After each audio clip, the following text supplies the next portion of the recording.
What up, guys? I know it's been a while. Seems like we haven't done a video in a couple months because we haven't. Life's been busy, life's been crazy. Got a new promotion at work, been putting a lot of time in that. We had our King of the Off-Road event, been putting a lot of energy into that, plus our King of the Open Road event, which is taking place August 1st through 3rd. In the meantime, we've still been working on cars. Me personally, not a lot. Had a lot of friends helping me out lately. Just life's been getting busy. So, the guy who actually built my RX-7 motor the first go around, Lou Shearer, he took the motor out and it was hurt. I had 5 or 6 years of just abuse on it. It was time for a refresh. So we went through it. I bought brand new OEM 13B housings, went through everything, new gaskets and seals, new plates, new everything. The clutch, the triple disc clutch, it's probably on its last leg as well, but we're gonna get it put back in the car just to get the car on the dyno. And then as time proceeds and we get the car where I want cosmetically, we'll pull the motor and the trans back apart, not the motor apart, pull the trans off the motor, get a new clutch put on it. It's gonna be the same setup. It's gonna be a custom manifold built by Ryan Rodriguez, twin wastegates, 6870 Gen 2 turbocharger. We did put the new FT600 in it, had it fully wired by Ryan down in San Antonio. This car has only got 20,000 miles on it. I don't remember the exact odometer, but it's like 27 and some change. Car hasn't seen the road since the year 2000. At one point, this car had a 2JZ in it. When the rotary blew up the first time, the guy bought a Rex Supra, put a V160, put a 2JZ in it, kind of hacked some things up. So we had to go in and he had painted the engine bay black. We went in and we repainted the engine bay. He had taken the fenders off. I mean, the car had just been sitting in a barn, in a building for a while. So once we get the motor put in, we're getting everything prettied up. You know, we got the new engine loom, all that. We get everything just cosmetically right. And then it'll get the 99 spec bumper, the 99 spec spoiler, probably get a full repaint, needs a new front windshield. But the great thing about this car being such a low mileage car, for those of you that know about RX-7s, is the interior stuff. The interior of this car is just, it's in really good, you like this car? Mm-hmm. It's in really good shape. The center plastics, the steering wheel, the door panels, like, easy there, Hot Rod. It's just in really good shape. So, hopefully today, Trevor's over here, Lou's son, has actually been helping me pull the motor out. He's gonna put it back in for me. I've got other stuff I'm doing today. So we're gonna get that done today and see if we're gonna get it started. You're slow. You're slow? You're slow. Here, him. Yeah. Give me a pound. Oh, got it. Like aluminum flashing tape. Yeah, for off aircraft. That's what I thought. This is tough shit. Gangster shit. They'll cut you up. Probably like $400 a roll. Brand new house. I think there's a brand new sleeve. They ain't seen anything yet. The rotor sitting in there. Oh yeah, I forgot your dad had a Ford it too. What's all that fucking muddy looking shit in there? This? Uh-huh.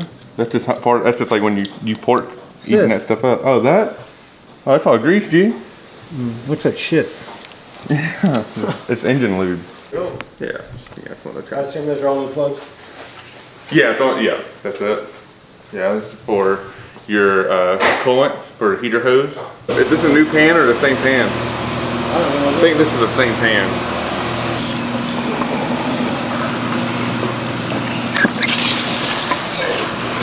Well, excuse the mess. It's been crazy. Like I said, life's been busy. My shop's dirty. Been working on this Spider. Actually, this car's turned out really good. It's taken too long, honestly. The guy's been super cool. I told him when I took on the project, you know, my life is crazy. He's like, hey, no time frame. But, so, you know, it's a 95 VR4 Spider. I'll kind of show you what we've done on this car. It's just been slow going, man. Life's been crazy. Thankfully, he's super cool. You know, one of my right-hand guys tragically passed away a few weeks ago, and that's left a big void in our life. Moose is always involved with this stuff, and he had a 3000 GT and he always helped me. So you know, we've been mourning his loss and doing events, and so now things are starting to slow down a little bit so we can get back on this car and get back on some of my stuff. But as you can see, we did a full-on build on it. We did the Kiagawa 19T billet wheel turbos, had all the intercooler piping nicely freshly powder coated, went to a speed density setup, so we deleted the mass airflow sensor, Grady blow-off valve. We've still got some cosmetic touches up, like get the battery tray painted, get the front valve cover done. We already did the intake manifold before we put it back on. Grady front row. That's what's so cool about this. This core is so old, so it's still Grady. Anyway, they don't make stuff for 3000 GTs anymore. Full pipe kit, clutch, fuel system from Works, fuel pump, injectors. This car should be very similar to what my 99 was before we blew it up. Should make 450 to 500 wheel effortlessly. It's going to get a Haltech Elite ECU. Over at BW Tuning is going to be doing that. So we're really probably a day or two away from getting this buttoned up. It actually runs right now. I'm going to start it later on today. Get this car buttoned up and get it over to Ben so we can start the ECU installation. But I'll kind of go you through what we did to my car. So this motor and transmission, I had a 80,000 mile 94 RT Turbo Stealth that I bought for parts, had a good motor training in it, so I pulled this entire setup out of it. This entire setup is going to get cleaned up, freshened up, new belts, all that. It's going to go back into my 99 just to get that car back on the road, because whenever we blew it up, we blew it up. Now that old turbo kit over there, that's an old IPS TD05 turbo kit with the tubular O2 housings. It's got the Mitsubishi 16G MHI turbos. Back in the day, I made 650 wheel on that setup. I always thought that was like maybe the best setup I'd ever had on a VR4. So I bought the manifolds and the downpipes and the turbos. We're not going to run the turbos. We're going to end up putting a modern like FP billet wheel, like FP black, something like that on it. A little more modern, a little larger turbine, and that's going to go in my yellow VR4.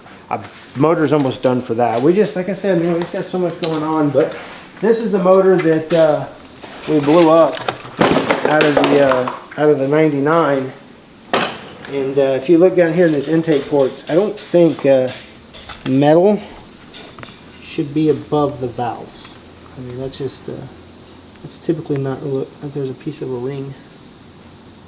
So we nuked that cylinder for sure. But it's not just that one. They all got metal above them, chunks of metal actually. So this thing's toast. It lived a good life, 128,000 miles. This has these the Kia Gawa billet wheel turbos.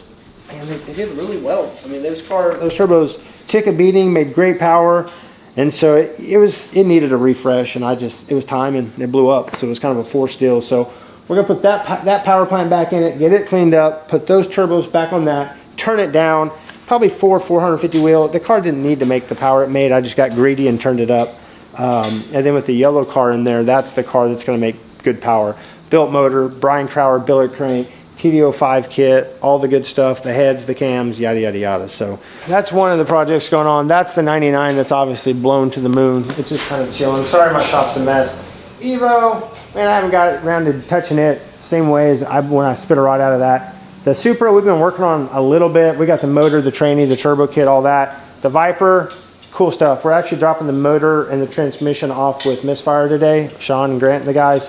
They're gonna get that buttoned up, and we're hoping 45, 60 days after a 10-year hiatus, that car gets back on the road. Trevor's working on the 13B, getting it all put back together. Got the 6870. He's putting all that back together. Been working a little bit on the Integra. It's been running funny. I couldn't figure out why. Here's why. If you look down in here, right there's a crack in the supercharger. I don't know if you can see it in that bolt hole right there, but it just has a stress fracture on the supercharger itself. So we are going to get that welded up, and that's been a massive boost leak, and that's why this car's been feeling a little bit slow. But the cool thing is the 03 Cobra, it's one of my projects that I'm most excited about. Kind of got jacked around with some parts, but behind you, our boys over at Brian Crower, they did me a real solid. They custom spec these cams for me. They ended up having to buy a set of comp cams. Well, we bought them. We bought a set of comp cams, and they custom ground these bad boys for me to some pretty gnarly specs. So they're a completely custom cam from Brian Crower. You know, these things are a work of art.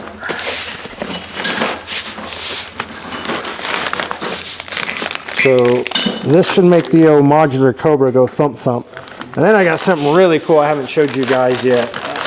I'll show you that. So this is my cabin I've been remodeling too, and like I said, too much going on. But at Texas 2K, we picked up this this Gen 4 2.9 Whipple. It's got the larger, I don't even remember, 3.5 inch inlet pulley. This thing, I don't know really what this will make. I did some reading. Seems like 800 or 900 wheel is kind of the number, which with a billet crank 4.6 with bad boy cams and heads and E85 and all that, hopefully the car will make 859. That's kind of my goal for that car. But we've got all the pieces now. We're waiting on valves from Manly. And once we get the valves, it's going to be go time with the Cobra project. Super excited to get that car back on the road. I've had it a little over a year now. You know, machine shop, getting screwed around on some parts, finding the right deal on parts and vice versa. We've got a really good foundation to have a really badass Cobra that should make a really good power. Oh yeah. Hey, you might want to Hit it harder. It's bending it. kick your tent. Now this. Well, this happened the same day or the day before. We gotta put it in a direction to where we can pull against it. We'll pull down to it. Yeah.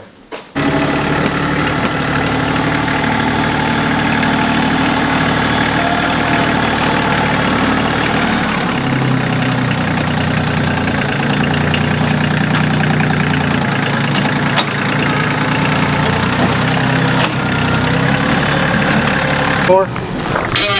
Not really. Let it down slowly. See what happens. He's recording in case I lose a finger. Yeah. Oh, that's it. Slide off in there. Once it's perfectly centered.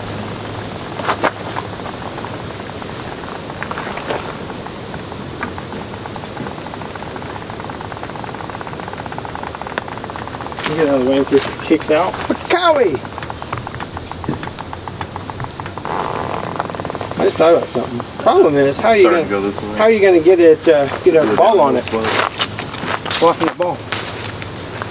Yeah. Probably a tree stump would be good. I haven't really had a chance to go through any of this stuff since the tornado. I was just going through that box out there and it had debris and pine straw and all the goodies. What is this stuff for? This is all for the Viper. Obviously the last kind of update we had, the Viper was at my buddy Austin's house and his house got leveled by a tornado. Shop took a direct hit. Somehow it didn't hurt the car. But now I've been storing it for, that tornado was in November, we're in June. So 7 months, 8 months ago, time to get going back on it. And so we were just taking out, I mean, you can just see all the mud just caked. All this stuff's gotta be cleaned from the tornado. It's just crazy.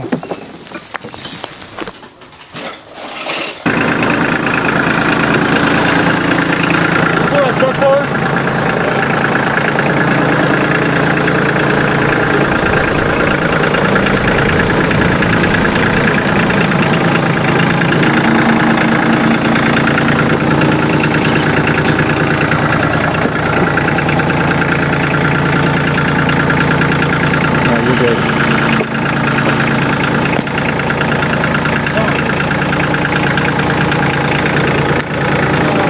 Go up, fuck up.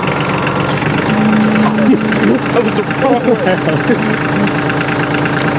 Alright, you good. Up.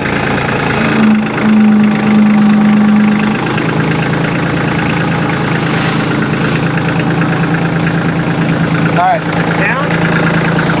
Yeah. Yeah.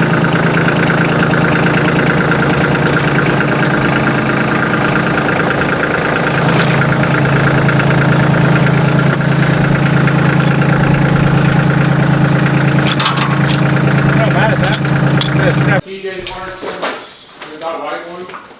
Oh my god. Who?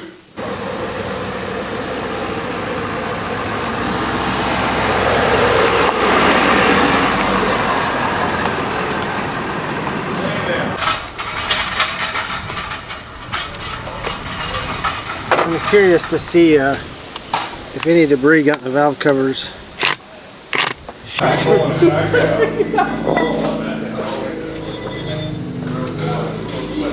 Dirty, dirty girl. You grab this.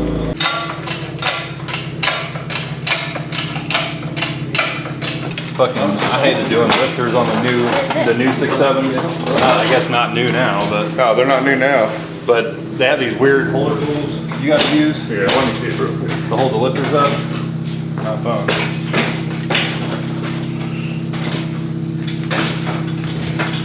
My floor jacket's absolute garbage. What is? Oh, the floor jacket. I mean, the jacket that I brought over is absolute trash. You can't even like move it around. It doesn't like have proper wheels on it. Thing on the back of the flywheel for the release on the transmission fell off. That's not on. You don't have a clutch pedal. Yeah, that's what's weird about these cars. The fucking. Subarus are the same way.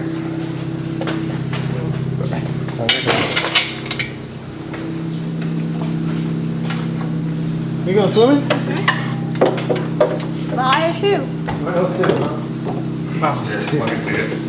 Yeah, we're gonna have to be very gentle with it. Here, watch out, Pico. I actually put an engine in a car out for Sean once, and it just happened in there. Gotta re-pull it. Okay, just kind of hold in. Yep. You gonna lower it a bit? Or crooked though, the engine is. Yeah, it is. Well, we gotta pull up on the engine this way because the chain is on it. Weird, so. Yeah. Okay. Where are we sitting at? We are roughly centered. Yeah, that should be in the center. There you go. Yeah. Here, I'm gonna. Here you go. Where's that? Watch out, because like 15 people can't work on these cars. It doesn't happen that way.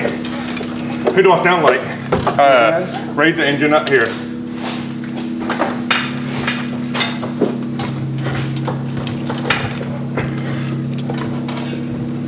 That's the thing about triple ditch. You gotta go through every plate. Car doesn't need your one.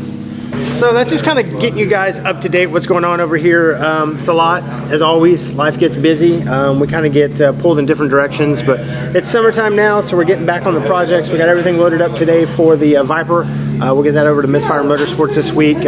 Kate's gonna get the Viper cleaned up right now. They're stabbing the motor for the RX-7, and then we're gonna get some of the other cars cleaned up, pull some of the cars off the top, give them a good bath, and just kind of get the shop cleaned up. It's kind of been neglected over the last couple months with everything going on.